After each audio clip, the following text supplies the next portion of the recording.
being recorded. I'd like to go ahead and introduce our speakers.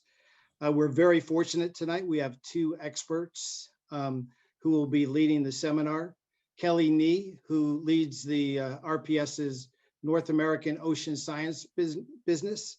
She's an environmental engineer and has spent 17 years with RPS in a variety of roles.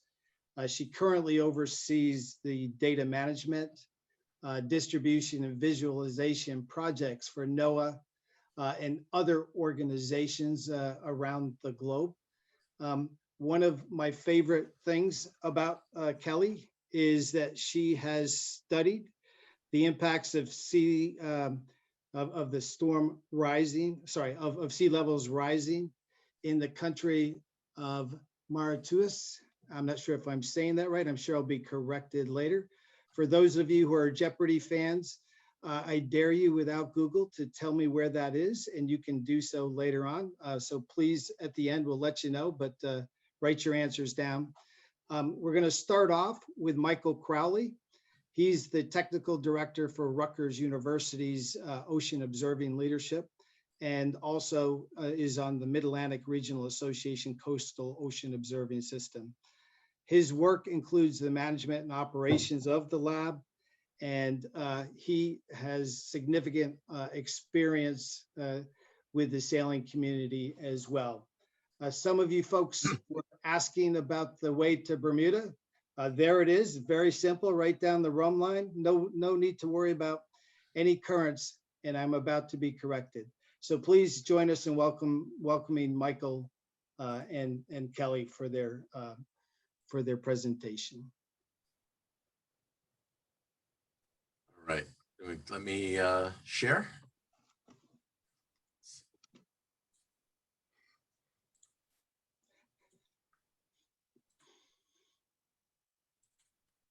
All right, we good? Everyone see it? Yes. All right, great. All right. As John said, I'm Mike Crowley. I am from Rutgers University. Kelly is from RPS in Rhode Island. And we work with a group called MARACOOS. And what we're going to just talk about today, I've got a few intro slides before we get to the really cool part that Kelly's going to be showing you. She's the star of the show today. But I'm going to give you a quick background on what we do, a little bit of background on myself as well, before we get to the slides. So here we go. So going back almost 30 years ago now, I did a master's thesis on the Gulf Stream, funded by the Navy to play. It was basically mapping the Gulf Stream and the subsurface for the U.S. Navy as we played hide and seek anti-submarine warfare games with the Russians. So we provided data to them on from models that they would use for forecasting what's going on in the ocean, so they could predict where these subsurface temperature gradients are. I mean, you guys are used to looking at the sea surface temperature images, which is what this is, but those temperature gradients in the Gulf Stream can go down a mile, like way deep, and the submarines are down there. And when you get on either side of one of these temperature fronts, like these black lines, like the Gulf Stream North Wall, that can wreak havoc with sonar. So what we did is we worked with the Navy to help forecast where those walls were, so that they could put their submarines in places to avoid those blind spots when they were looking for Russian subs. That's going back a long time ago. So we jump ahead a few years, another 10 years, right around 2000. I did a lot of work back in 98 through 2001 or 2002 with Jennifer Clark. Some of you that are racers may recognize her name. So I did work with her, and I was I made these charts, which were the same as the, I guess the NOAA chart, the Newport Bermuda chart. And this is one I just grabbed this morning and put in here from 21 years ago for a boat safari. And it has the rum line and then their actual track using the Gulf Stream and riding the eddies on their way down to Bermuda. So that was work I enjoyed for a couple of years. And then I moved to California for 8 years and stopped doing that, and then came back to Jersey in 2010. So just that's a little background. Been looking at the Gulf Stream and physical oceanography. I'm not a fish guy. I'm a physical oceanography guy studying the currents and waves. So that's a little bit about me. So MARACOOS. So MARACOOS is part of a broader community. There's a global ocean community. They call it GOOS, Global Ocean Observing System. And the US piece of this global system is IUS, the Integrated Ocean Observing System, US IUS. But the US is broken up into 11 regions. MARACOOS is one region, Mid-Atlantic. So what we do is we focus on acquiring data. We put a lot of different data types together in the Mid-Atlantic. So Mid-Atlantic we define as Cape Hatteras up to Cape Cod. You'll see in a little bit that we certainly go beyond that. But Mid-Atlantic is our focus area. And there's a lot of different agencies listed over here, federal agencies that are part of IUS. NOAA's the big one. NOAA's the one that funds us. One of the questions John had when we were talking and preparing for this was, is there anything you'd like to give a pitch about something? We are funded by American tax dollars. So the way that we do well or get kudos from the federal agencies that fund us is we see that there's more web hits, more people using the information that we're putting out there, more data being used, letters from people saying, hey, this is cool. We use this for X, Y, and Z, or for our work, or for a race, or for whatever the case may be. So everything that you're seeing here today is federally funded. There's no cost there. Well, the cost is already being paid by the taxpayers, but this is all federally funded. There's different groups around the country that do this. We just happen to be the Mid-Atlantic one. So there we are, Mid-Atlantic one. So MARACOOS, Mid-Atlantic Regional Association Coastal Ocean Observing System. It's a really big acronym, which drives us all nuts. But we are 10 states, about a quarter of the U.S. population. But the piece I have in red here on the screen is 15 partners. I'm from Rutgers. I'm a partner. Kelly is from RPS in Rhode Island. She's a partner. But we have partners from Woods Hole, UMass Dartmouth, Stony Brook, UConn, University of Delaware, University of Maryland, VIMS. There's a couple of other companies that we work with, Teledyne Web, Codar. There's a couple different partners that we work with. But it's a group of 15 different, largely a lot of universities, but 15 different groups that acquire data. It's not, MARACOOS is not a single company that sits in a building somewhere. It's all these different partners throughout the region, because all of us throughout these different states have experts in our own backyard to understand our own backyard. And that's what we leverage to do the work that we do. So we focus on 5 themes: safety at sea, vessels going up and down the coastline. We do a lot of our data that you'll see today goes to the U.S. Coast Guard for search and rescue operations, surface current data that we have. We're doing a lot of work now with the wind energy people. For those that aren't aware, I think we're looking at 1,500 turbines installed in the Mid-Atlantic between now and 2032. I think over the next 11 to 12 years, there's supposed to be about 1,500 turbines installed for energy throughout the Mid-Atlantic. New Jersey's a big start down off of Atlantic City with Orsted in the next couple of years. There's several other areas as well. We do a lot of work in water quality, especially in the summer times, sometimes for runoff, looking at pollutants that are in the coastal waters, or hypoxia that sometimes occurs late in the summer off of New Jersey, which affects the fisheries, which is another piece that we look at. We do fish tracking. We actually have instruments that go out and can listen for whales and actually decode what type of whale it heard, when, and where. And then coastal hazards, a big piece of our work that we've been doing the last several years is helping to improve hurricane forecasts for the National Weather Service by giving them a good ocean. And the ocean actually has a huge impact on hurricanes.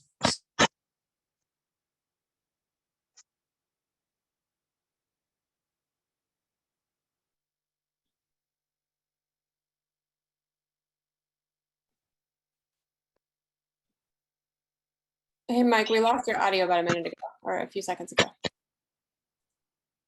Oh, sorry. Are you back? Good. Yep, you're back. Right. So the Hurricane Sandy was had a higher storm surge because of the ocean warmth subsurface that we could not see. And then Hurricane Irene was the opposite. That was a little weaker because the ocean subsurface was very cold. So people panicked when Irene came in, and it turned out it died off before it hit the coast about 10 years ago, while Sandy came in a little stronger than expected. So that all had to do with the ocean, not with the atmosphere. And yes, we have science papers on those, not an opinion, scientific fact. So finally, what my main piece is, I deal with the data coming in, and that's what we're going to focus on today. So this is my last slide before we get to the good stuff. We operate satellite ground stations. We have these that get sea surface temperature, water quality, and different products throughout the mid-Atlantic, and we do localized products. Yes, there are national products. We do a lot of local products. We have HF radar, which actually is a radar systems. We have about 40 stations up and down the east, between Cape Cod and Cape Hatteras, that measure the ocean currents and give you a current speed and direction every hour up to the continental shelf or so. We do have data that comes in from different buoys and moorings in the mid-Atlantic. Weather stations as well. Gliders over to the right, as you'll see some information from gliders today. They go subsurface and they tell us what's happening from the ocean surface to the bottom as they fly around and get information. And all this information gets put into ocean forecast, ocean models that we can then predict what's going to happen with. We can predict currents, we can predict temperature and waves and other things going on in the ocean. So that's kind of an overview of MARACOOS. We get all this information, and what we're paid to do in our job, we have to make that information available to the public. The public is paying for this. It's federal dollars. So we make that data available. And now Kelly is going to show you the RPS tool that makes this all available. Okay, thanks, Mike.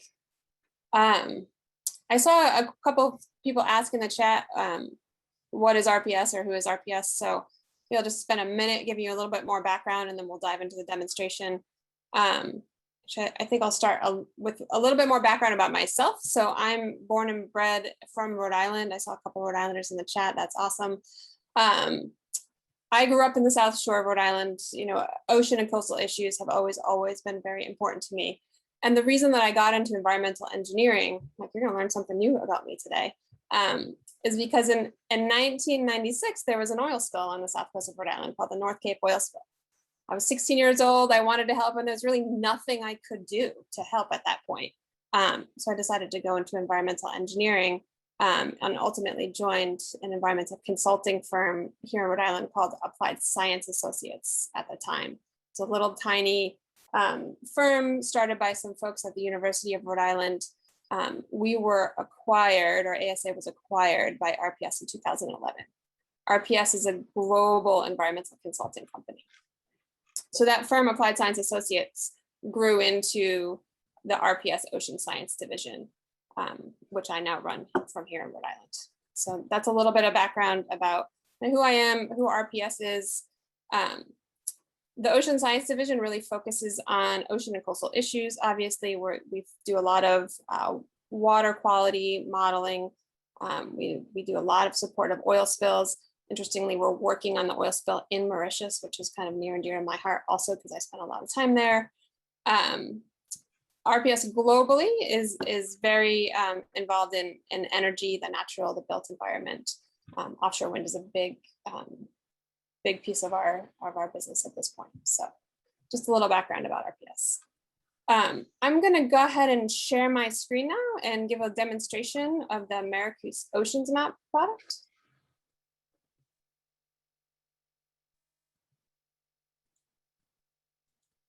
Let's see. Is that looking good, Mike? Yep. Okay, great.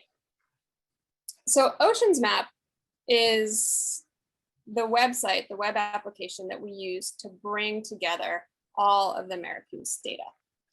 So as Mike mentioned, there are dozens and dozens of data sources that are flowing into the MARACOOS data management system. Many of these are publicly available, but they're not all available from a single source. So MARACOOS brings those all together. We homogenize the data sets. We make sure that they meet data standards in terms of the data format, in terms of the metadata, which is the data that describes the data. And then we make all of these data sets available via web services. Oceans Map is our website that consumes those web services and provides visualization and presentation of the data to the public. So it brings all these disparate sources together and puts them all in one spot for folks to explore. There are a lot of data sets in here. We have got them all organized in this table of contents over here on the left-hand side. So you can see we've got a section on observation stations, and I can expand that down and see all the observation stations available to me. We have a section entirely focused on gliders because that is very important to MARACOOS. And going a little bit further down, we have lots of different categories focused on predictions of different meteorological and oceanographic parameters. So we've got a whole bunch of wind predictions, a whole bunch of wave predictions. And we'll go through some of these specific predictions later in the demonstration. We're bringing together global forecasts, national scale forecasts, regional forecasts, and some even sub-regional forecasts all together in one spot. So folks can look at the entirety of the data available to them for their specific area of interest. Really important element of exploring meteorological and oceanographic data is time, right? So down here at the bottom, we've got this, what we call the time slider. So this allows you to move around in time. You can look at historical data, historical forecasts. You can also look at the forecasts over the next several days.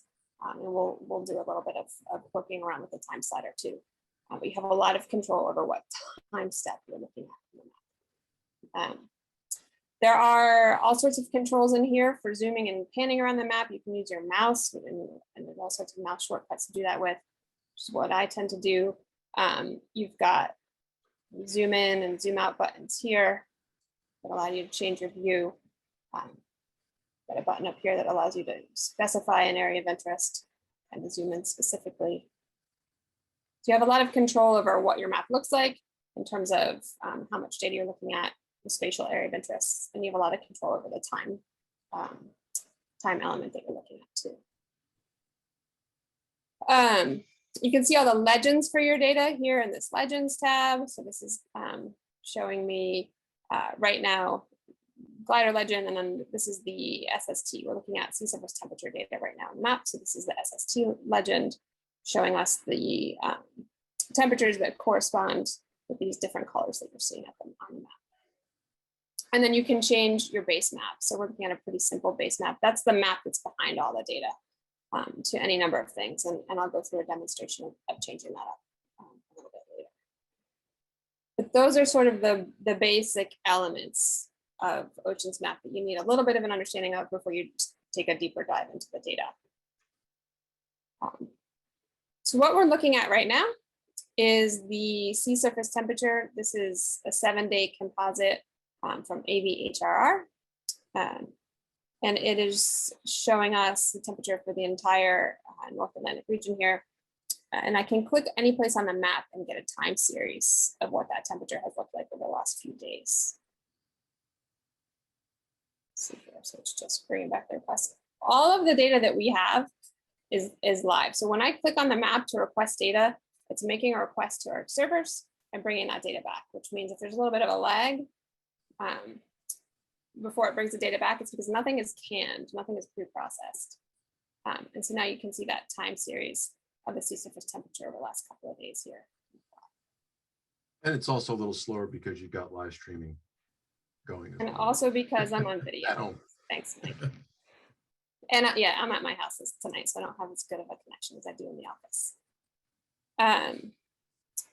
So with that, I was going to dive in and start looking at some current data for the region of interest here. So I'm going to just go ahead and turn off everything on my map. I've got this nifty all off button here to do that for me. And the first thing that I'm going to look at is some HICOM data. So this is search here at the top. So if I know what data set I want to look at or look for, I can do a search of the data so I don't have to open up all of those different categories and look around. So I'm going to add East Coast HICOM forecast here. Okay.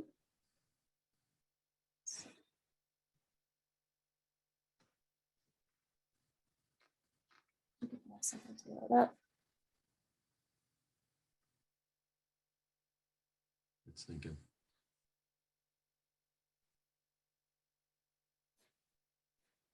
You can tell that it's still loading by the little spinning circle. It's animated next to the layer name. And this is definitely slower with my video on. I was just gonna say maybe you should turn the video off. Yeah, I might do that. Let's see.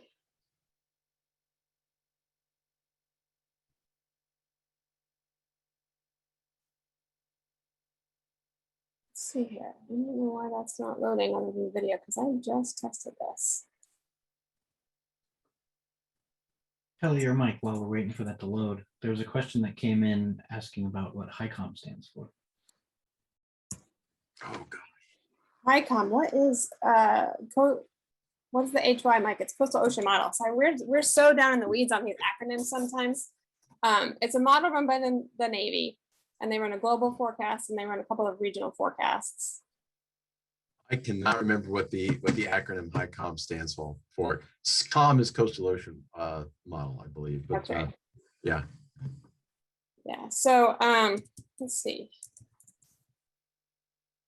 These are the dangers of giving a demo, of course, to 100 different people at the same time. So I've go ahead and loaded up the next data set I was going to show, which was the regional forecast, the Mid-Atlantic Doppio. Just going to go ahead and see if I can get the global HICOM to load up though while we're here. Let me just give that a quick shot because it's cool to see the whole. There we go. Okay. So this is global HICOM. We won't look at the regional, but this gives you a really nice picture of the Gulf Stream. And you can see that whole area of interest that you talked about in your introduction between New York and Bermuda, or Newport and Bermuda here. And you can very, very, very clearly see the Gulf Stream through here, and you can click anywhere on the map, just like you did with the sea surface temperature, and it brings back that data for you. So now you're looking at the velocity and direction happening right now. I happen to load this, around 7 p.m. So this is the forecast for right now. It's over here in the table. And then the time series is showing you the forecast velocity and direction, or speed and direction, over the next couple of days here. So you can see that the historical forecast here is on the white side of this vertical line, and the actual forecast into the future is on the yellow side of the line. So that sort of demarcation shows you historical forecasts and the actual prediction into the future.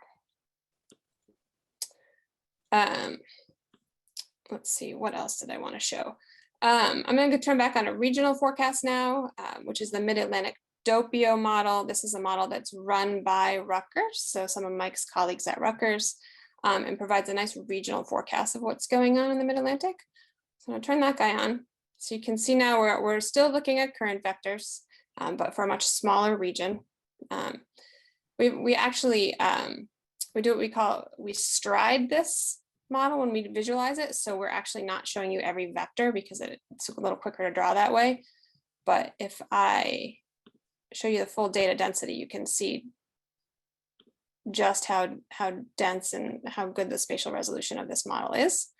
And if I turn back on the Navy model underneath it, the map is going to look a bit confusing, right? But it's kind of interesting. You see the overlay of that nice regional model over the global model. So you can see the slight differences there.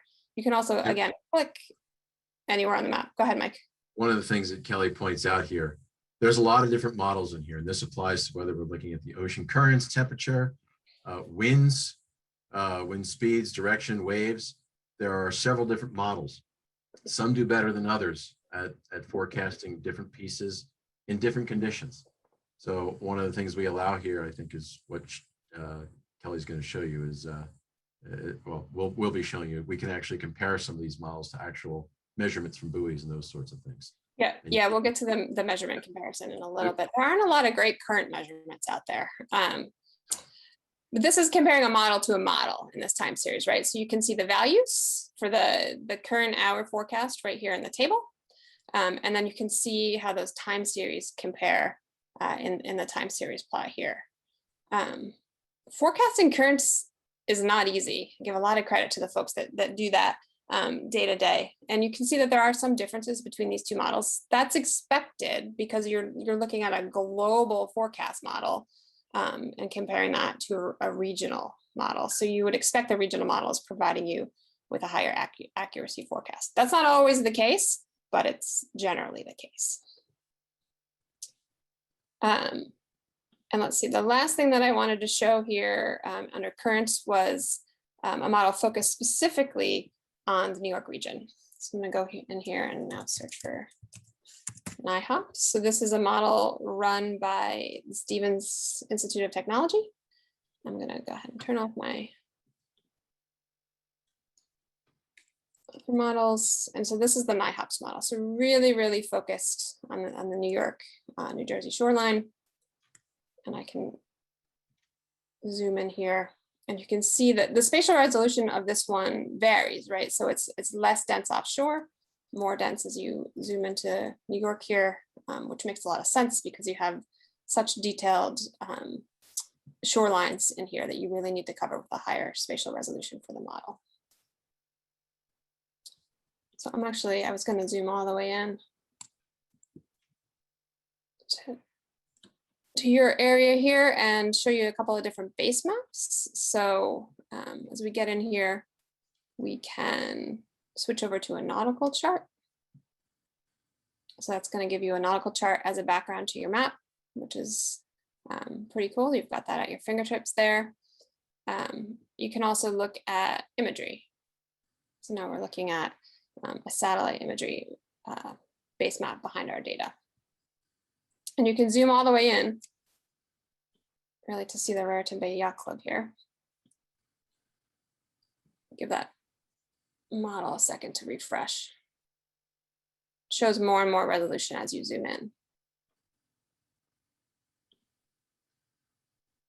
One of the questions we had, Kelly, was downloading of data sets. And I don't recall the answer to this, grid files. Don't know that we do this. Grid files? Do we? It depends on what the model is provided to us in. Some of it's available as GRIB and some of it as NetCDF. We typically convert everything to NetCDF, but if the models come to us in GRIB, we do host the GRIB files too. Those are pretty easy to work with. Good question. You can also download the time series data. So I showed you the time series graph a minute ago. We can go ahead and pull that another one up here so we can look at a time series of NIHOPS. Once that time series plot draws, you can use the tools over here to download just the data in that plot. This is a very high resolution model, so it's going to take a minute to come back with the time series plot. Kelly, while you're waiting, this is John. Some of the questions were geared more towards the Gulf Stream and for those folks who are making the trip from Marion to Bermuda. Sure. Can you go back in time and take a look at what it has done leading up to this point? And are there any models that predict what it's going to do as we move forward? Yep. Yeah, absolutely. So while I'm here, I'm just going to show you the download button is right here, and you can download the time series graph as a CSV, or you can download the images if you're interested in that. If you want the full data set, as Mike mentioned, you got to download the GRIB or the NetCDF files. And for whoever on the call wants more information about that, I'm happy to provide that. In terms of going back in time, yeah, let's zoom back out here. Get rid of my time series plot. We'll just pull up that global model again.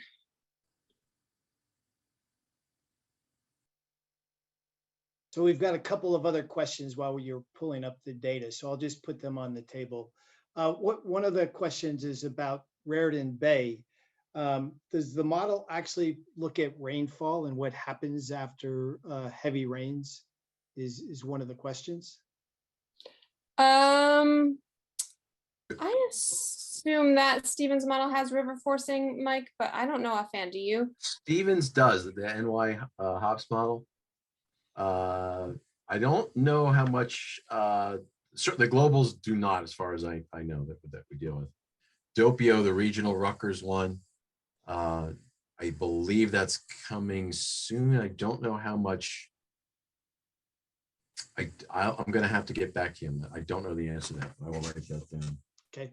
And one of the competitors in the Marion to Bermuda race is asking, do the HICOM models, what data do they use? Do they use data beyond SST or altimetry data? And how does HICOM differ from RTOFS? Or TOFs. Thank you. Mike, you want to grab that one? Or you want me to jump in? Yeah, you can take that one. A HICOM, and so the Navy runs HICOM, and I believe NOAA's transitioned over to the RTOFs model. They're pretty similar. They're pretty similar models. I mean, what I would caution anyone that's looking at global models is you should probably look at all the models that you have at your fingertips if you're planning a route or planning a race, because the forecasts are all going to be a little bit different. And so if you look at all of them, you're really looking at the envelope of the possible conditions. So you kind of have all of that in mind. We call that like looking at an ensemble of forecasts. And that's the approach I think that I would take for this kind of thinking about route planning and racing.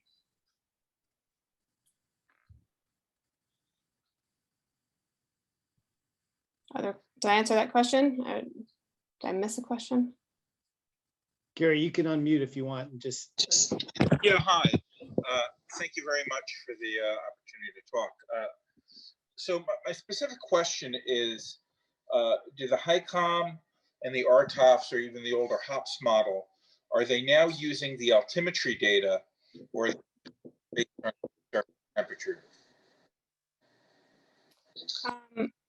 Offhand, I don't know. Do you know, Mike? I don't know either if they're using like the Topex Poseidon stuff or newer stuff. I don't know. So you can dig into all of the models. There's metadata associated with all of them. So if you mouse over a model, little info button here, that's going to give you a little bit of information and then potentially some links off to the source where you can find more. As sailors, we find it very difficult to get the pure altimetry model from Topex or JSON satellites. Historically, we could go to the AOML website to get it, but there's a problem with Java on a lot of computers. Is there any thought to adding the altimetry models to MARACOOS? Certainly something we can consider. I mean, we're always looking for suggestions to add new data sets that users want. So as long as it's publicly available via a web service that we can harvest it from, yeah, we could absolutely think about doing that. Yeah, we can do that. Hey, Cal, is it possible to show the Navy model again and also maybe go through the different layers, looking at some of the opacity as you go through the layers and just show us everything that you can look at, such as you're showing temps, you're showing currents, you're showing wave heights, you can overlay the wind direction. I think that was just interesting to let people get a feel for how powerful the tool is. Sure. Yeah. I was planning on going through some wave and some wind concepts. Let me load the Navy again. This server, there we go. Awesome.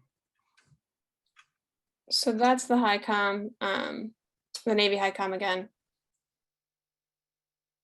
And then in terms of waves, I was going to flip over and show a couple of different wave sources.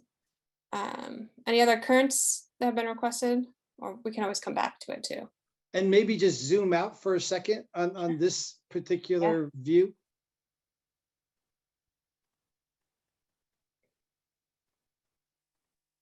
So for those of you who are doing the Marion to Bermuda, I mean, it shows you exactly what the Gulf Stream is doing at this time. you can go back in time and see what is done prior, and then start to try and predict what it's going to do as you go forward. So it gives you a beautiful picture, one of the best that I think any of us can use when we're making the trip to Bermuda. This service is, yeah, there we go. So And- that's a bit more of a zoomed out view. I think you've got, it's hard to see on Yeah. the satellite image, but Bermuda down here. Yep. Doppio does deal with altimetry. That's the So- So if it helps, I think we can zoom in on a particular area so we have less overall data that we're trying to download, and Yeah, just show the different layers would be very interesting. Maybe as we pick an entry point into the stream and just look at like wave heights and wind directions, things of that nature, please. yeah, sure. So I was gonna, it's actually gonna start pretty zoomed in with the waves part of this demonstration, and then make our way out to the mid-Atlantic. So kind of starting with this view again, there's a very local wave model called the Nearshore Wave Prediction System that is available for a number of regions around the US. So we have that model coming in for New York. Oops, that's a period, I don't want that height. Now, I'm gonna ask if you can switch your view. Might be interesting to look at like Vineyard Sound coming out around Oh, Cutty sure, Hawk, yeah. because that could be very interesting for the competitors to just really take a deep dive.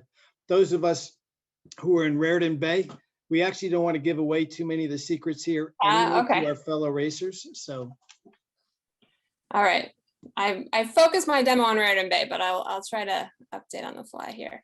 Let's see. So what do I have for waves in this area? Here we go. Boston NWPS covers Vineyard Sound. We're just going to go back to a question that was asked about the assimilating the altimetry data. So Doppio assimilates Cryosat and Sentinel altimetry data. All right. That's This, and I talk specifically to that model because that's a MARACOOS funded model. The other ones are government models made available by the government, but we go out and we'll pull the information in and we get it all into one spot. But the Doppio one is one that's ours, is a MARACOOS funded.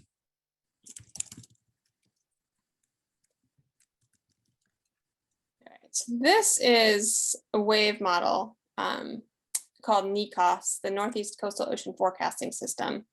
That's run out of University of Massachusetts at Dartmouth. That provides a very nice regional forecast of waves for the Gulf of Maine all the way down to Chesapeake Bay. So I wanted to show the full view because it's this is an interesting model. It's an FVCOM model, which is a finite volume model, and it's an unstructured triangular mesh in terms of the grid. So when you think of models typically run on a grid, don't think square cells, think triangular cells in this case. So this is a picture of the FVCOM forecast right now.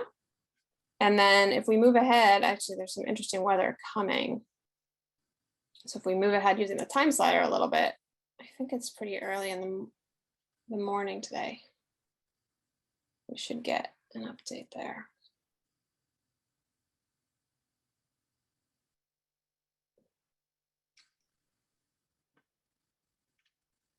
This is a pretty big model, so give it a sec. I'm looking at a comment by someone. It's worthwhile to point out the model data can appear convincing, but it is prediction, and that's exactly right. And that's why Kelly suggested look at a lot of different models, and you can also compare. You can look at models and see how they do compare, like to we call them nowcast, but what's happening right now, and compare to what's happening, and see which models work better for different situations. Are people logged into the site? That may slow down the site. Yeah, I'm thinking that if there are a lot of people using the site while I'm giving the demo, it might be a little slow between that Might and be a little slow. yeah, guys, if you are logged into the site, it could probably, if we have 100 people logged in at the same time, it's really going to slow it down. So I love that you're interested, but if you could wait till afterwards, it'd be fantastic. So thank you. Okay, let's see what else have we got for waves here. Sneakhouse is not wanting to load. Let's see.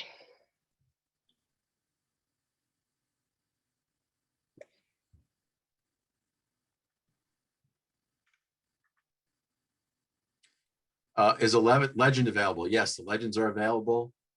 Yep, Kelly's got it clicking right now. Yep. Yeah.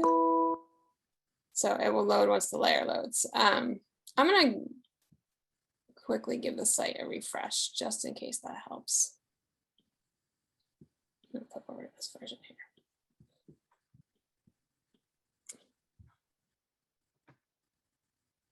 Just remind them where the legend is. Yep, right here is where your legend is. So as your data loads, that legend will get populated. So no matter what layer you put in there, that's where the legend appears. So Kelly, while you're waiting for the data, we do have a couple of other questions. Edward had asked, is there a way to show how the data can be downloaded into GRIB? I think it's into GRIB files. It's cut off on mine, but I think that's the question. Is there any way to show how that data can be downloaded? And I suggest that we probably don't do that here, but maybe if there is a way that we communicate it to the attendees separately. Sure. Unless it's easy. Yeah, we have a thread server that you can hit directly to download the files. And you can download them via OpenDAP so that you can subset and space time and by variable. For somebody that's asking about GRIB files, I assume that that's gonna make sense to you. But yeah, I'd be happy to answer questions about that offline.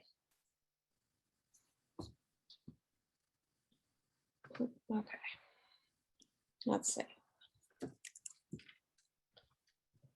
It looks like we're having a problem with our website. So let's keep the questions coming. I'm going to see what I can do about that on the side here. So there was a specific question to Raritan Bay, and I believe it's to Raritan Bay. It said the water velocity graph showed a regular pattern, but funky today. What was that indicating? Not quite sure I know what that question is asking, but that's how the question is worded. I'd have to see. Okay. I do see. I see there's a question about the real-time surface current measurements. So we actually have 3 different resolutions of current of those radar systems. We actually have one. We have a few in Raritan Bay that get 1 kilometer measurements in Raritan Bay. We have several along the New Jersey coast. I think it's 7 of them that get 2.5 kilometer measurements, and they go out to about, I think about 50 miles or so. Or, sorry, maybe if I'm crossing my units here, going kilometers and miles. But it goes out, maybe 80 kilometers or so. And then the long range ones that get a measurement every 6 kilometers, and they get out pretty close to the shelf edge, or in terms of Cape Hatteras, beyond the shelf, so you can actually see the Gulf Stream coming through those current measurements when they're displayed. I think we brought the website to its knees. What do you think, Cal? Apparently, yeah, we absolutely did. I've got my tech support team that I'm messaging with right now. Apparently, Snoop Dogg is on the line. He's sailing to Bermuda this year. So he wants to know what kind of data rates are needed for downloading and accessing the information offshore. I actually think there might be other people online who can answer that question, but if you guys want to take a shot at it, please do. I have no idea. Yeah, I don't know much about downloading data offline, offshore. So Lou, do you want to take a stab at that, or Gary, one of the two? You need a broadband connection to do this. This is not a compressed website. You struggle, in your home or office downloading the data sometimes. You could not do this with a satellite phone or one of those other non-broadband methods. Kelly, is it possible to pull up the Navy model again for the stream and to put Latin long up on the chart? Can you show how we can see Latin long on the chart? Yeah, let me, well, so yeah, so I can, Latin long are down here in the corner. So you can see in the lower left corner. Can you see my mouse moving around there? Yep. Whenever I move my mouse, the lat long are updating. But can you put a grid on the image? We don't have graticules on here, but if that's useful, it's something we could add. Be super useful for us. Okay, sure.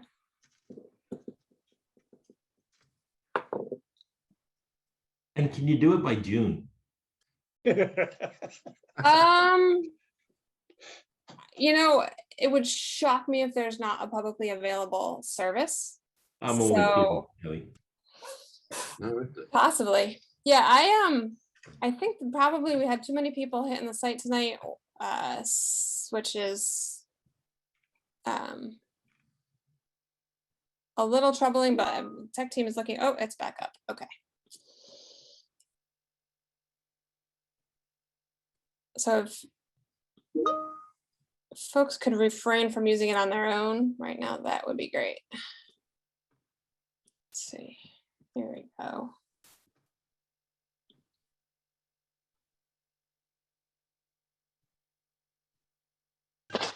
And we're back. Nothing like a live demo to make you sweat. All right, what do we want to look at again?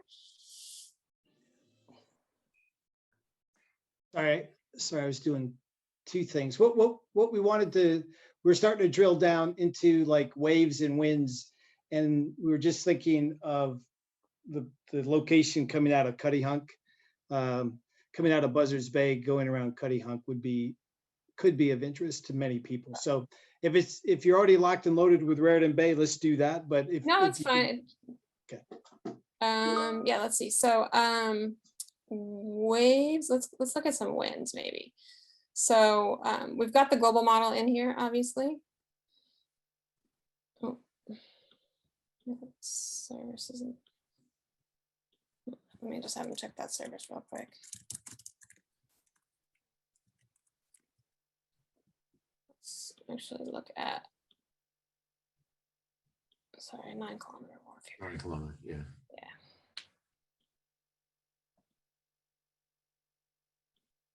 So one of the things here too is when you're displaying data, there's hundreds of data sets that are here listed on the left-hand side.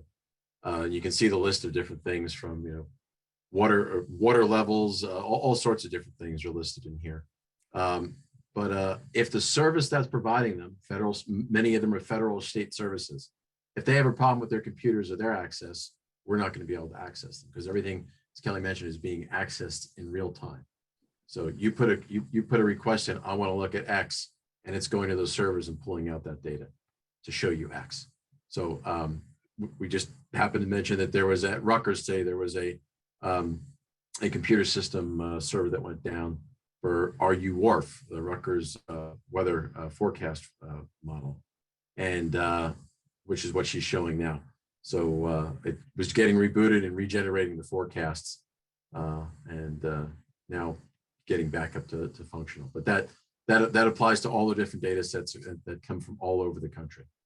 If their servers are down, the data won't be there. But you can certainly send an email to us and we can check out and see if it's on us or on them. If it's on them, nothing we can do, government entities. Yeah, so this is the RU Wharf model kind of showing winds as wind barbs is a typical default way that we show them, which I assume is a way that you want to see them as a boating community. Is that? Yes. Okay, good. Yep. And here's our legend. So we can see the legends populated in there as I drew that.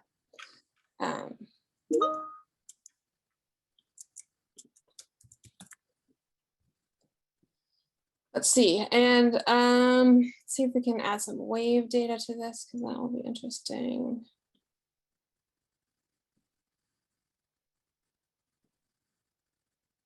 There we go. Things seem to be working a little faster now. So this is the Boston Nearshore Wave Prediction System forecast. So this is the most local forecast that we'll have, and then it will go out from there. So I assume you want to look at something that's a little bit of a wider view considering how far you're sailing. So let's try. It's okay to zoom in especially if it makes it faster. Okay.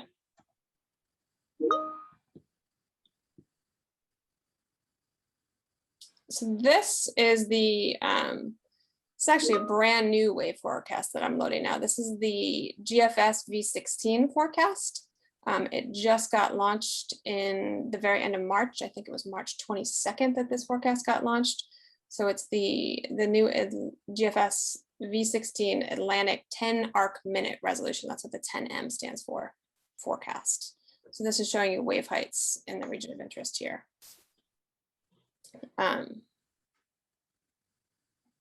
And you have a lot of control here over what the layers look like. So you can change the opacity. I think, John, you mentioned that. You can change the color palettes here. You can change the color scale range. So right now I'm looking at waves, topping out my legend at 3 meters, but I could change that to 4 meters, and that's gonna refresh what that looks like. So you can see that changed and really honed in on the high wave areas over here.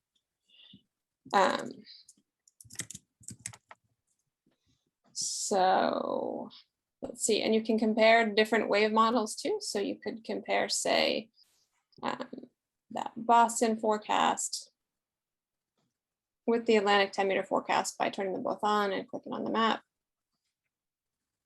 Looks like things are working as I would expect again. So this is actually an interesting plot because I've got my winds on too. So I have 2 wave forecasts in here, the Boston Nearshore Wave Prediction System, and also the GFS V16 Atlantic 10 arc minute forecast, and the RU Wharf 9-kilometer winds, right? So you can see the waves forecasts are being compared here in the black line in the blue line. As I mouse over things, they're getting highlighted. I'm seeing actual values.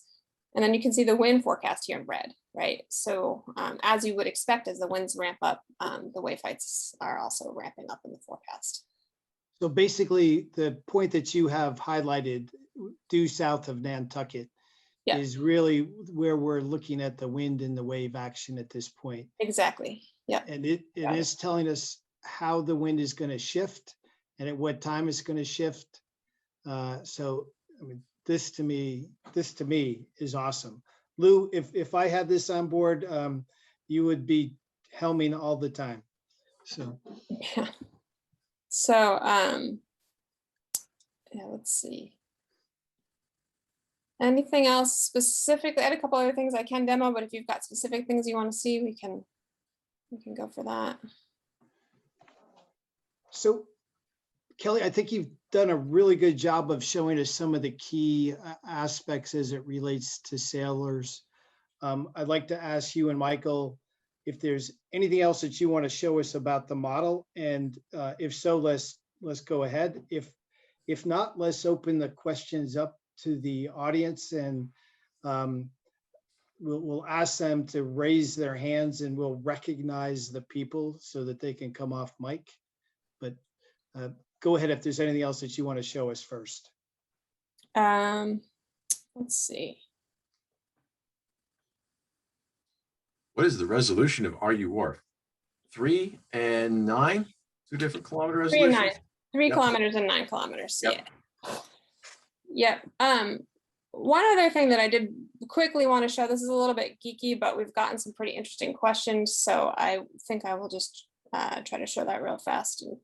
And we've got this model validation tool over here, which allows you to compare observations and models together. So if I go over here, now we've gone away from a map-based view a little bit, right? And it's going to allow me to say, I'm interested in comparing wave height observations and models. I can pick a station. This station happens to be right off New York. And then you can compare a model with that station to see how well it's doing. So we'll grab that local NWPS model.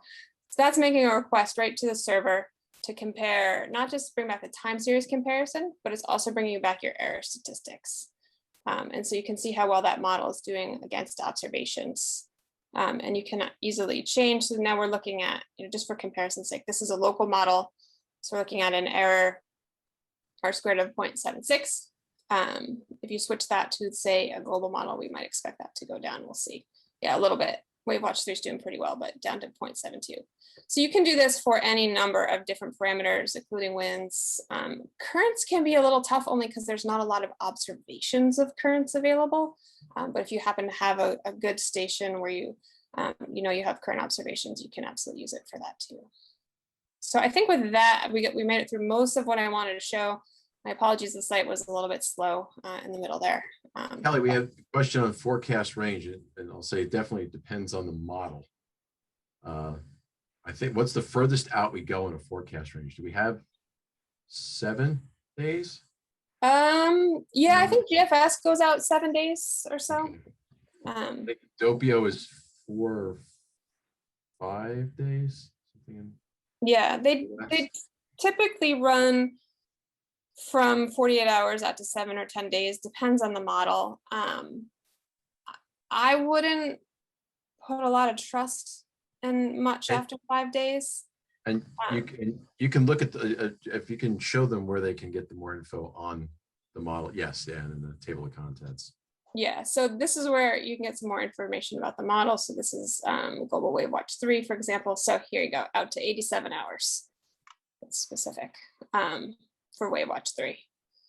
And if you load that back up again, zoom out a little bit because this is a coarse resolution model, you can see the forecast.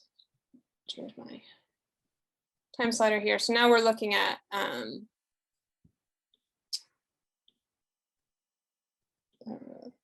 right now. We can move forward in time, say, to things are going to kick up overnight. So we can start to see that happening, and then throughout the day tomorrow. So you can see that wave field has increased significantly. This is waves. This is waves. Yep. This is the global WaveWatch 3 forecast. Tomorrow, late afternoon. Yep. Windy day tomorrow. Windy day tonight. So Yeah. there's a couple of other questions.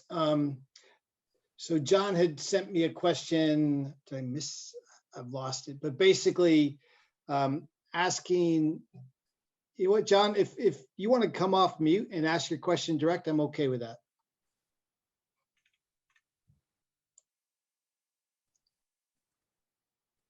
He's not, okay. So basically he was asking about the meanders and the Bermuda stream. So thinking of navigating to Bermuda, can we just illustrate some of the meanders and countercurrents, et cetera? So that was his question. Here. Okay. So you want me to load back up one of the current sources of that? Or you want I think just the Navy model's fine for doing That's that. probably good. Yeah, there we go. And then maybe zoom in a little. John says he has no mic. That's why he couldn't respond. Oh, Yeah. Funny. there you go. So now you can see some of the cold eddies to the south of the stream. Yeah. And good. right on Bermuda a little bit.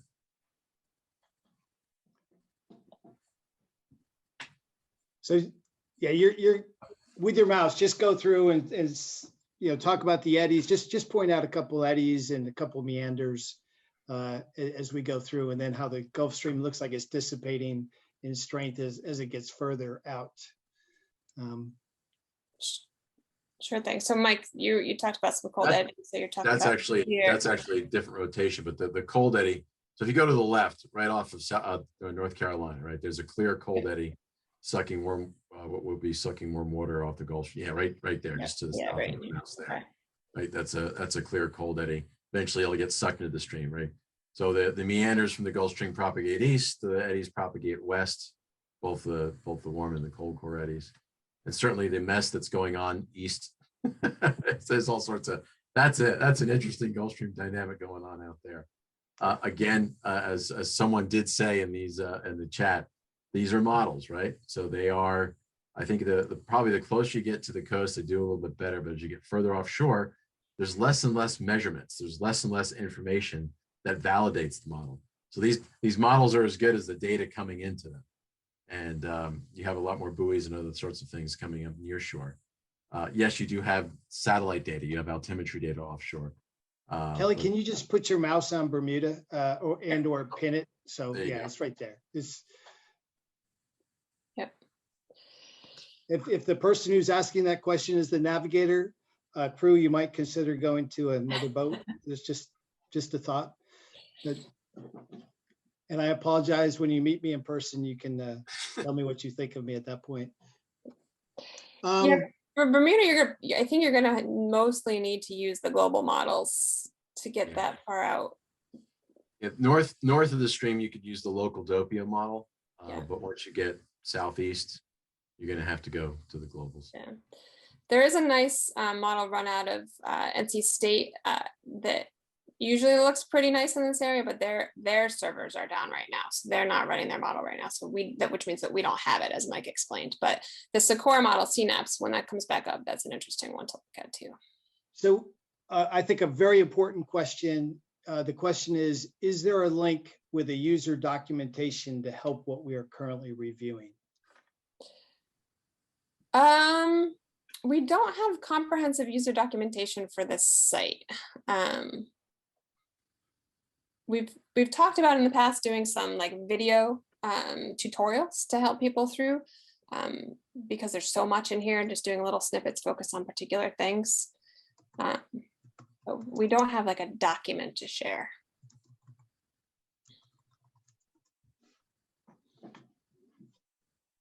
Okay. Kelly, can you maybe show the themes, show how they. Sure, yeah. So actually one thing, that's a good point, Mike. One thing that we did pull together, this was a long time ago, I haven't looked at these themes in a while, but there's so much data in here that we decided we would. It could be overwhelming. We know. Yeah, that. it can be overwhelming. We'd allow people to easily filter things based on themes. So if you're only interested in winds or currents or waves, you could click on one of those and it would filter your data set and just load. This is loading by default, I think, the NAM model for North America. And it's only showing you wind data. And it's only showing you observation stations that have wind data. So two other questions. Is there a way to overlay past predictions versus actual measurements? Yes. Yep. So let's see here.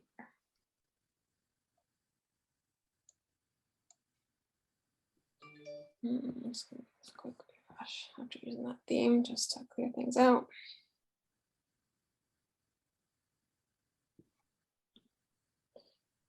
Get rid of this. All right, so like NDBC is a good example. This is the National Buoy Data Center, so we've got the NDBC buoys in here. Let me zoom in to this area. So we'll do it just a real quick example for waves. Let's load the NWPS forecast for New York. And let me click on this buoy offshore here. And it loads wind by mistake, by default, which we don't want. We want wave height. There we go in our model. So now what you're seeing, remember when we first started the demonstration, I said yellow is the future and white is the past, right? So now what you're seeing is two time series, but you can see one of them ends right about where that yellow area of the plot starts. And that's because this blue line is an observation. So that's showing you the significant wave height from this NDBC buoy as measured by the buoy. And then the black line is showing you the model forecast. So in this particular case, it's doing pretty well. And you can do that for really any combination of parameters from an observation or a model, as long as they line up in space and time. So you could do that like for wind for this one too. Like if I were to load GFS back up here.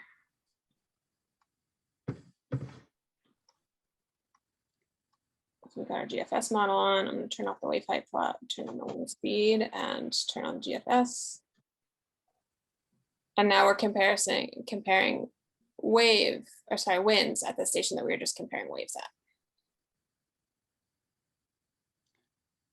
Can you just highlight, so the blue, which is the actual wind versus the forecast right there? Thank you. Yeah, the blue is the measured, and you can tell that it's the measured because it ends kind of where the forecast continues. So it stops at a certain point in time, stops at now, basically. Whereas the forecast continues on. And there's a legend down here at the bottom that indicates that this one, the red line, is coming from GFS. So one of the things I'd like to say, we're starting to lose some folks. This tool to me is incredibly powerful. I think you've just given us a glimpse into some of the capabilities that exist with this tool. Lou, who is the navigator on our boat, is the one who turned us onto you guys and this particular tool. So awesome job. I think we're pretty excited by having the opportunity to look at this data. One person did ask about, can you show an example of the metadata? While you're doing that, I'd just like to ask for one final round of questions from the team, really from the audience. Is there anything else that you want us to cover? I have an answer on an earlier question. Okay, please. Reached out to our Doppio head modeler, John Wilkin at Rutgers. So as I mentioned, yes, we do the altimetry, and we also do freshwater inputs on Doppio model. So the answers were yes. The Doppio model is a fairly advanced model. John's at the kind of the forefront of technology, and he's also, that model is merged with biological models to do phytoplankton bloom forecast as well.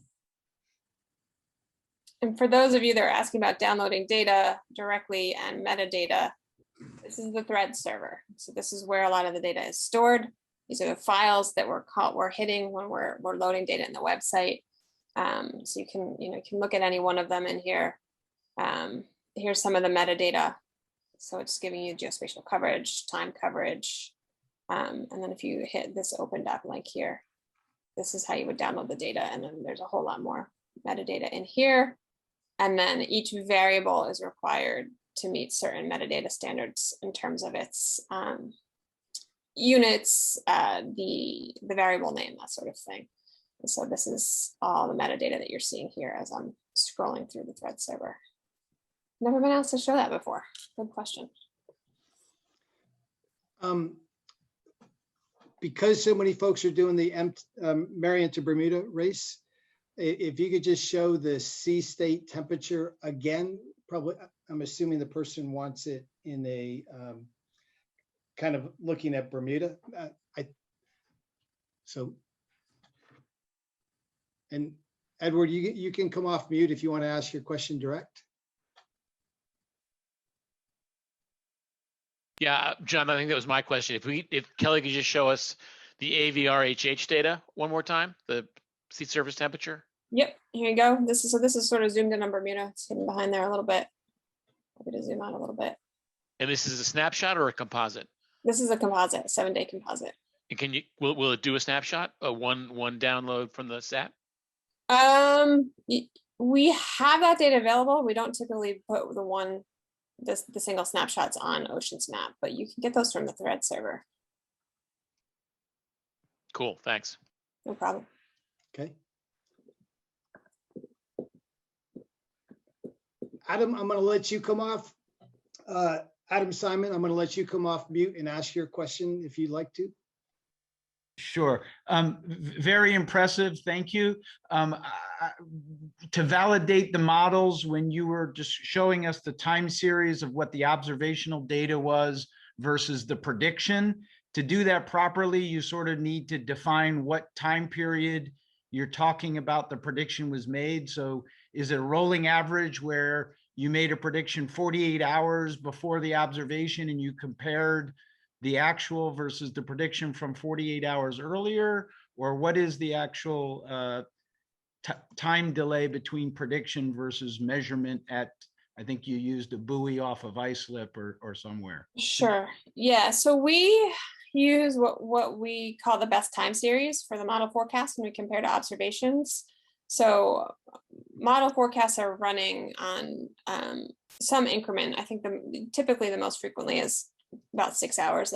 Every 6 hours they run up to 24 hours. So we're always stacking together the newest forecast with the previous forecast to provide the best possible, what we call the best time series or the best forecast out to the user. So that's essentially the nowcast from now and backwards. And then it's the latest forecast forwards that we're comparing.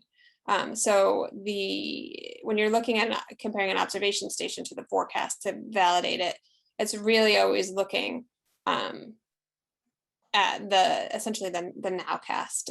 So it's that very first couple of time steps of the forecast. So that those are going to be the most accurate time steps. If you're getting at, well, how much can I depend on the forecast 48 or 72 hours out from now? We used to have a tool where you could actually pick your observation station and pick the specific forecast hour you were interested in. Okay. So I always want to compare to the 24-hour forecast, or I always want to compare to the forecast 48 hours out. No one used that.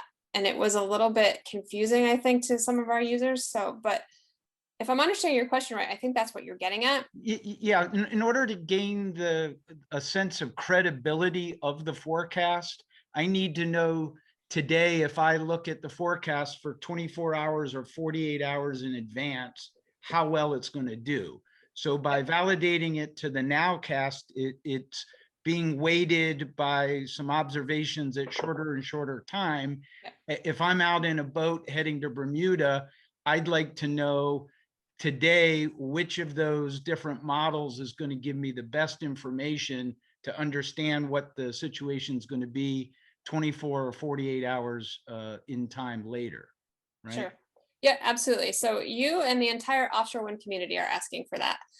So it's a tool that we're looking at bringing back. As I said, we had it and we kind of took it out because it was a little bit confusing when we first added it 3 or 4 years ago. So certainly something we could consider bringing back. Model accuracy. Okay, great. Thank you. So I am going to ask 2 questions. The first question is related to you guys. I know, Michael, I've asked you often, you guys are doing this on your own time. You're doing it for us. We very much appreciate the seminar and the demonstration. I'd just like to ask again, and I think you've explained to me multiple times, the best thing that we can do is go on the site and use the site. So, but I want to ask again, is there anything else that you'd like us to do? This is one of the best attended seminars we've had. We were over 100 at one particular time. It's a very interesting subject. So thanks to both Kelly and Michael. There is a question which we talked about prior that I'm going to put on the table, and that's the effect of glacial meltwater from Greenland. Would that show up in the model? And if so, where would it be? So 2 questions, one more, you telling us what you'd like from us. And the second one is related to the cold water coming off of Greenland. So I have been texting back and forth while we've been online here with, again, John Wilkin, who's the head of our modeling crew at Rutgers. And it just so happens, he says that we actually have a Greenland fjord project, which I was not aware of, where we're studying what's going on in the fjords and with melt. With physical oceanographers at Rutgers, not just John, but a couple others as well.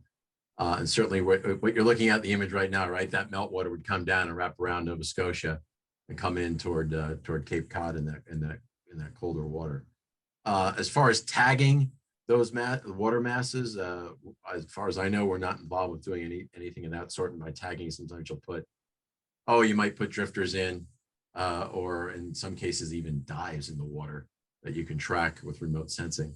But if the water, the models used for boundaries around a model, so the Doppio model, right, is mid-Atlantic, and it's covering that basically the Gulf Stream region and maybe Kelly, you can just click on and just show the Doppio coverage area real quick again.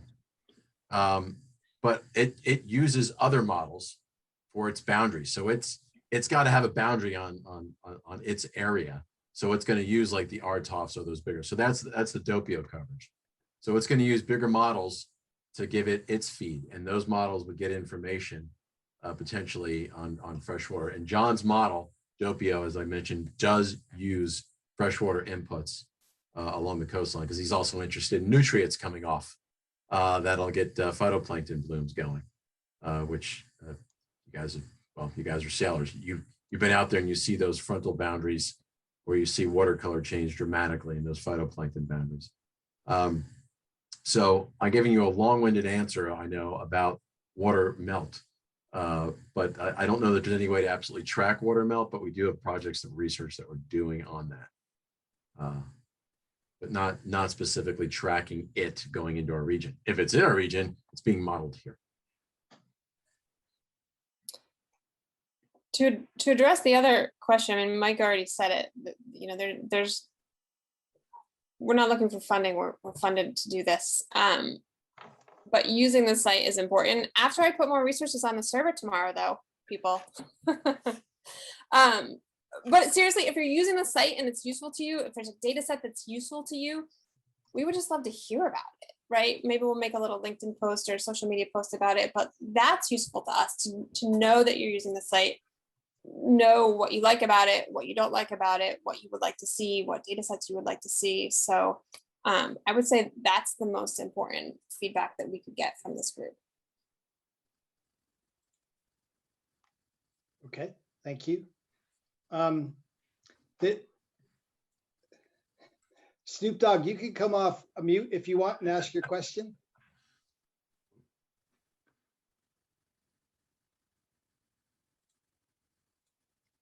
I don't think he's coming off mute, but I think he doesn't want to give away where he's located. But his question is define layer, and I think what he means is we've talked about layers multiple times.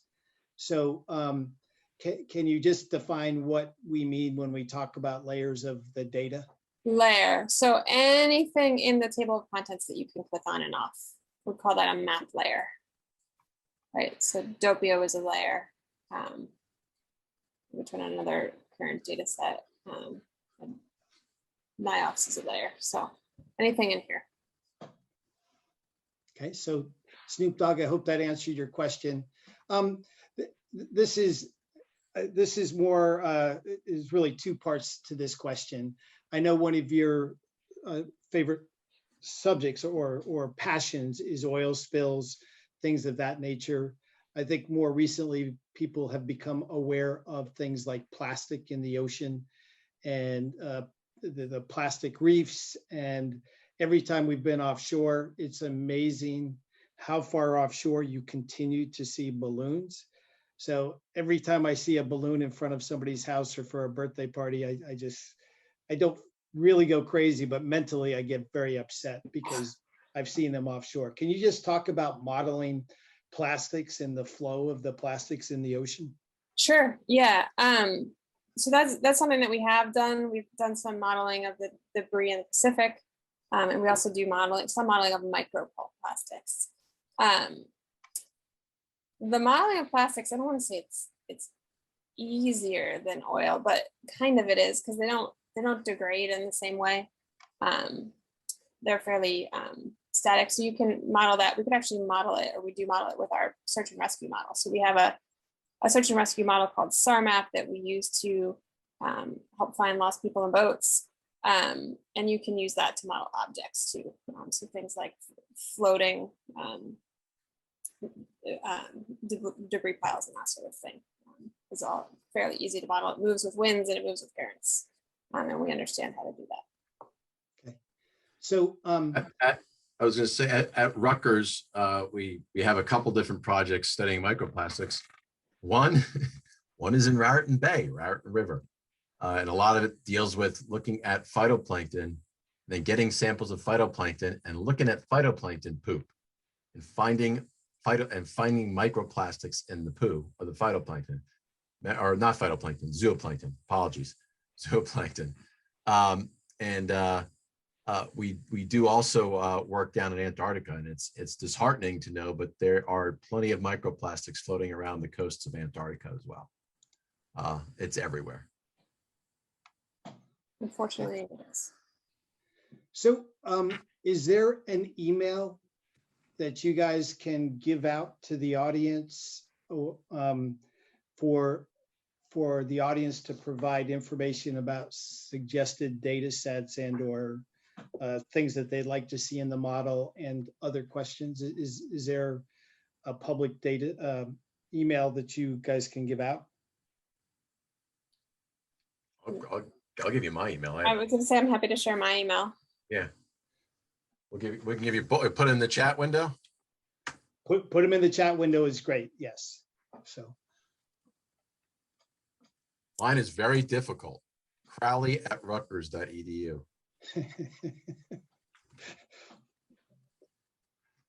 How do you spell edu? So, And Kelly, you're kelly.me@rpsgroup.com. Yep, that's right. .com. Yeah. You yeah, got me. So two questions. One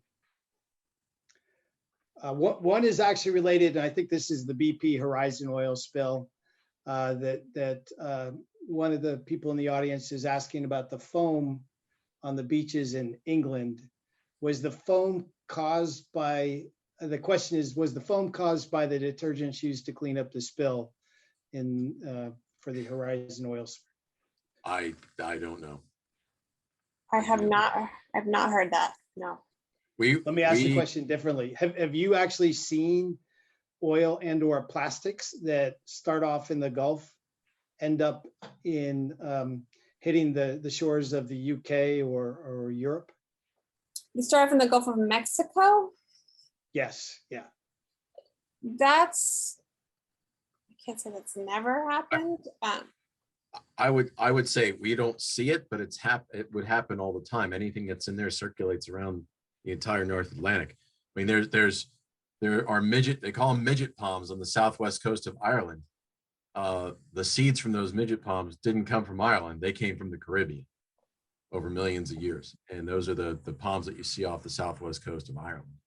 When I teach them, I do some K through 12 work, and I'll put a picture up and ask kids, where's this picture? And they'll usually say Puerto Rico or, something like that. I'm like, no, it's Southwest Ireland sort of thing. So it all circulates all the way around. We're seeing microplastics in Antarctica, and guarantee you certainly things from the Gulf of Mexico are getting up to England. We did a lot of work. Our whole group did a lot of work in the Gulf of Mexico when Deepwater Horizon was out, was going on, and we had gliders going subsurface, and we never actually confirmed it, but we felt pretty certain we were able to see an oil level at around 600 meters, 600 to 700 meters depth with the gliders, because of the optics sensors on board these gliders. We're seeing things that had not seen before in terms of the color of the water, but we couldn't actually get water samples on the gliders. We were just measuring the color of the water. But we saw this filament at about 600 to 700 meters down, what we believe because of the color was oil. And we were looking at that. That was off the west coast of Florida, so west of Tampa, the oil that we saw up on the West Florida shelf. We had many gliders in the water down there. We were involved with that for the months that was going on. So I'm going to do one last question. It's an interesting question, and then I think we're going to call an end to the Q&A portion, and then we'll hand it over to Paul to do the closing. But again, Michael and Kelly, thank you so much. We very much appreciate it. The last question that I have is that we've read the Gulf Stream is weakening. Is it generally agreed that this is happening? And if so, what is the time frame? And do you have any other comments on the Gulf Stream and the strength of the Gulf Stream? I would just go by what I've read and seen as well, and some of our buddies that are studying things down at Old Dominion. And I would say yes, from what I understand, but I've been kind of on the outskirts of that. And a lot of the thought is that it is due to some climate change.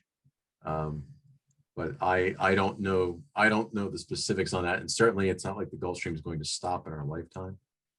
It's not the day after tomorrow sort of thing. These are gradual things that happen. Yeah, the time frame on that it would be very uncertain at this point to the drivers for it. So for all those who are doing the Marion to Bermuda, please text and email us when you're going through the Gulf Stream and tell us if you think it's weakened in any shape or form. We'd be happy to know. So just let us know. I am going to turn it over to our membership chair. Again, thank you. Thank you, Michael. Thank you, Kelly. Very much appreciate it. We have gotten some answers. For those of you who don't know, RYC has many boats that do the offshore races. We typically have three to sometimes as many as 4 that do the Marion to Bermuda. That do the Newport to Bermuda. We have less that do the Marion, but we still have boats that are doing the Marion to Bermuda as well. And we participate in many of the more local races like Block Island, the Vineyard race, and around Long Island. So for those of you who are interested in offshore racing, please continue to listen to our seminars. Everybody for joining tonight. Thank you to Mike and Kelly for a really great overview of the tool. Obviously, and we went through it over the last hour or so, it's a very powerful tool, and I think we can all benefit from using it. While we still have some folks online, we did want to talk a little about RYC. You may have found us as either a club member or one of the various different social media posts we had out there, or through Storm Tri-Sail or one of our other partner organizations. So we did want to give you a little bit of background about the group that's hosting this. We're located in Perth Amboy, New Jersey, tracing our roots back to 1865. We are a sailing club. We are sailing all year long. We're actually getting ready to start up our Wednesday night series in the next couple weeks.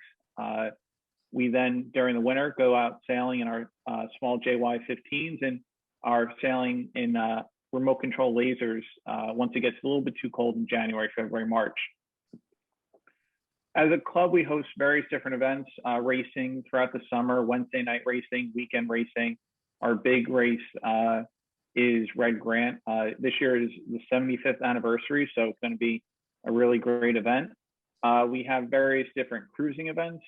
So club members will go to other clubs on the Bay, the Highlands, Richmond County, or we'll wind up going throughout the Sound, or wind up at Nantucket. You don't have to own a boat to be a member of the club. We do have a shared boating program based on Colgate 26 and Catalina 25.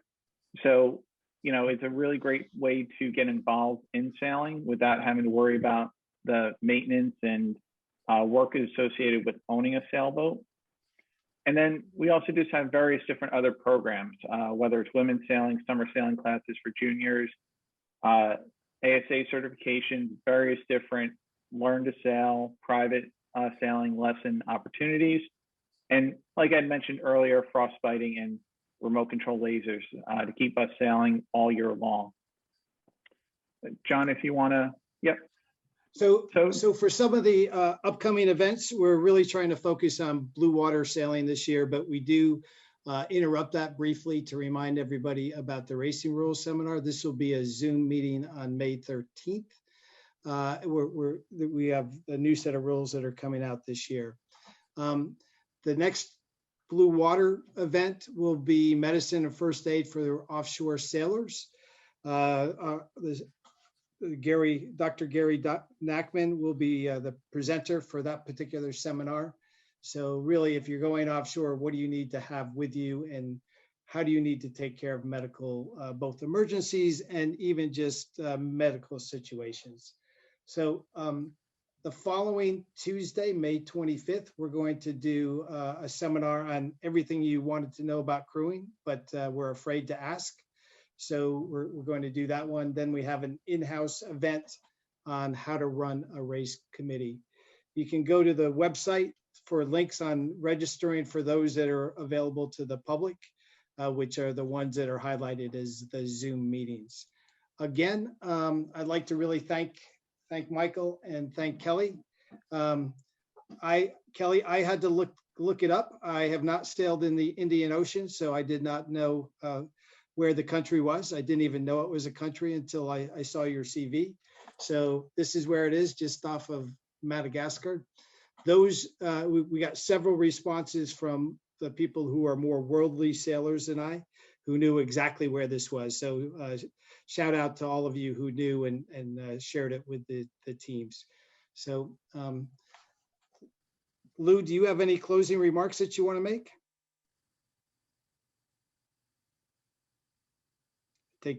I take silence as no. John? Yes. Yeah, if I could just jump in there. We actually did reach our Zoom limit of 100 people today. So it's a really well-attended event. If you know of folks who are unfortunately unable to get into the Zoom meeting to see this sort of live and in person, over the next few days, we are going to be posting the recording up on the RYC Facebook site and also our YouTube channel. So I would just say, subscribe onto those sites. You'll get notified when we post this up there. We'd expect it to be up there in the next 2 to 3 days. We do apologize about some folks not being able to join, but luckily we were recording it, so they'll be able to listen in when it's posted. And John, I finally found my way to unmute myself, but thank you for moderating the session, and a big thank you to Kelly and Mike for running this. I've used this site, a couple times for a couple of years now, and they kind of waded through it and learned how to work it on the street. And a lot of people didn't quite understand like the value of the site or why we needed somebody to walk us through it. And it's been a big help. And I'm sure a lot of people are going to be looking at it. And I'm sure that now, everybody started using, a few years ago, NIHOPS from Stevens. So I'm sure a whole lot less people are going to start be hitting this Stevens site and just pulling it off of MARACOOS because it's so much better visually. But thank you guys, I really appreciate it. Thank you to everyone for spending the time tonight. Okay. So thanks everyone. With that, we'll close it out. And again, very much appreciate your time. And especially Michael and Kelly, thank you for your presentation. Thank you. Thanks for having us. We appreciated the chance to come talk about MARACOOS.